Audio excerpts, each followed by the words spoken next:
Olá, é muito bom estar aqui junto com vocês aí na Futuro Expo 2023 em duas versões, a do palco e esta híbrida. E é interessante que aqui já é um pequeno exemplo do tema que eu vou abordar, que é mobilidade.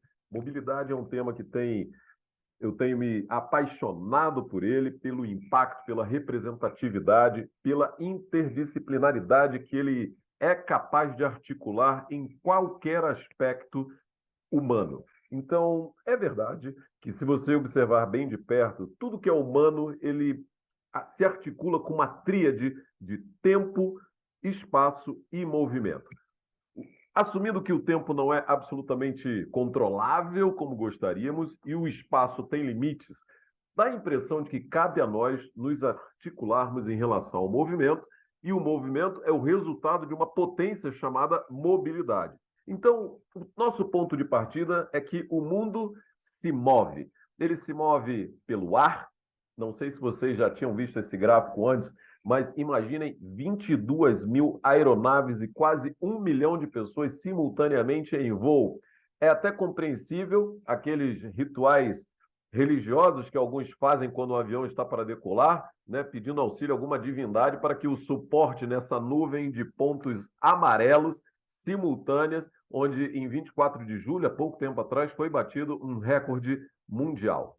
Pelo mar não é muito diferente. Aqueles produtos que chegam às nossas casas, além dos cruzeiros marítimos daqueles que tiram férias, além de embarcações pesqueiras, fazem um mosaico global pelo mar, onde num movimento ininterrupto, cerca de 180 mil embarcações, das quais umas 50 mil simultâneas, navegam numa imensidão oceanográfica que não é tão mais vazia ou infinita ou impossível de se encontrar alguém como poderíamos imaginar.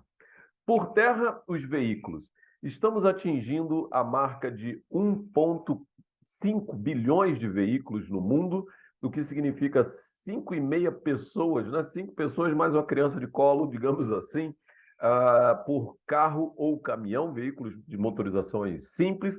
E é interessante que em alguns países, como os Estados Unidos, que puxam essa média para cima, se todos usássemos o padrão americano, estaremos falando de mais de 2 bilhões de veículos, o que significaria um congestionamento total de todas as vias e não haveria combustível fóssil no processo que fazemos hoje para abastecer esta frota.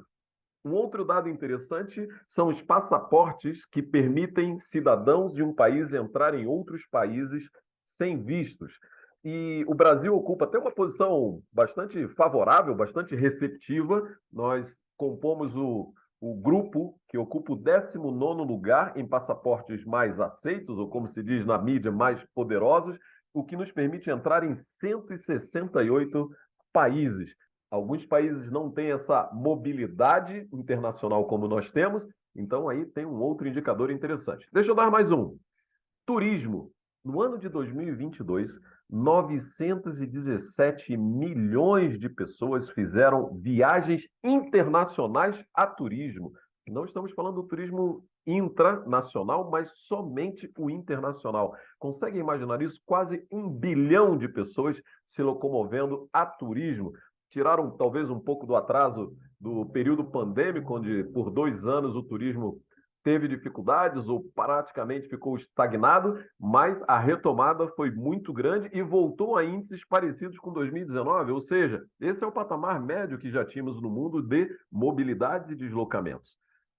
Educação, que é um outro tipo de movimento, né, ela tem se internacionalizado e só no ensino superior estima-se que 6,4 milhões de estudantes estão fora de seus países natais. No caso do Brasil, apenas 90 mil brasileiros, mas, por outro lado, 90 mil brasileiros estão estudando em outros países, e é um número que saltou surpreendentemente de 2000 para 2020, né, de 2 milhões para esses 6,4 milhões. A população online é um número que sempre nos invade aí, ó, as timelines, né? Esse número é muito acompanhado. Atingimos a marca de 5,1 bilhões de usuários conectados à internet. É um planeta inteiro online, em diferentes graus de conexão, com diferentes qualidades de conexão, mas efetivamente online. O que remete a esse outro gráfico digital, em 1 minuto, olhem só o que acontece na internet. É simplesmente fenomenal. Milhões de horas e milhões de postagens, milhões de e-mails, tudo em milhões, tudo em centenas de milhares, e mostra a intensidade de como a mobilidade informacional ela nos sobrecarrega nos dias de hoje. Tem um lado bom, tem um lado desafiador disso, mas o fato é que quantitativamente é um mundo que se move. E o espaço? Para além do planeta, para além daquilo onde pisamos, alguns talvez se surpreendam com esse número, não saibam ou tenham uma ideia, 4.500 satélites em diferentes órbitas acima das nossas cabeças.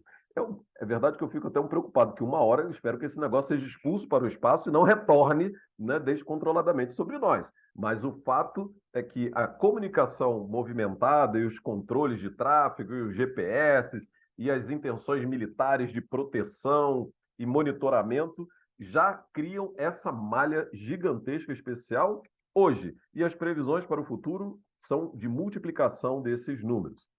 A longevidade. Aqui tem uma notícia que eu espero que agrade a todos, né? Pelo menos eu fico feliz com isso. Nos últimos 20 anos, nós ganhamos mais 5 anos de vida em média no mundo. Em todas as regiões, naturalmente com diferentes graus por causa do seu diferente histórico, as pessoas já estão vivendo mais e a expectativa é que se vivam um pouco mais ainda. Né? Há quem já disse que o bebê que vai viver 120 anos já nasceu, outros já empurraram essa conta para 150 anos, à luz das inovações da medicina, mas a mobilidade através do tempo via longevidade já faz parte das nossas contas. Então, esse é o mundo que se move. Então, quando a gente olha esse mundo, inevitavelmente o tema globalização aparece. A globalização é tida, às vezes, como um processo, como um fenômeno, como uma interconexão, como um resultado de um processo histórico. Ele tem alguns adjetivos, boa parte deles não são exatamente positivos nem otimistas, como a globalização é hegemônica, é capitalista, é imperialista, ela mundializa poucas coisas em todos os lugares. Os verbos, eles são verbos de articulação poderosa, mover, consolidar, conectar, padronizar. E os advérbios, eles mostram o ritmo acelerado dos nossos tempos, instantaneamente, intensamente, simultaneamente. Portanto, esta globalização, ela tem transformado o Homo sapiens, no sentido indivíduo, ou seu sentido stricto sensu, e o Homo sapiens, no sentido lato sensu da sociedade mais ampla, com dinâmicas avassaladoras. A literatura acadêmica, principalmente, e de viés das ciências sociais, a literatura filosófica, a literatura sociológica, ela tem dado nomes para essas instâncias em que o Homo sapiens tem se encontrado. O homem que se dedica absolutamente ao trabalho e, a partir do trabalho, ele se define, que é o Homo faber. O Homo econômicos, onde ele é simplesmente uma engrenagem dentro de toda a articulação econômica da humanidade. O Homo urbanos, aquele que tem cada vez mais se deslocado do campo para cidades, formando cidades que antes se mediam em 1 milhão de habitantes, e agora já tem um grupo das cidades acima de 10 milhões de habitantes, e de conglomerados metropolitanos que vão surgir no planeta acima de 100 milhões de habitantes.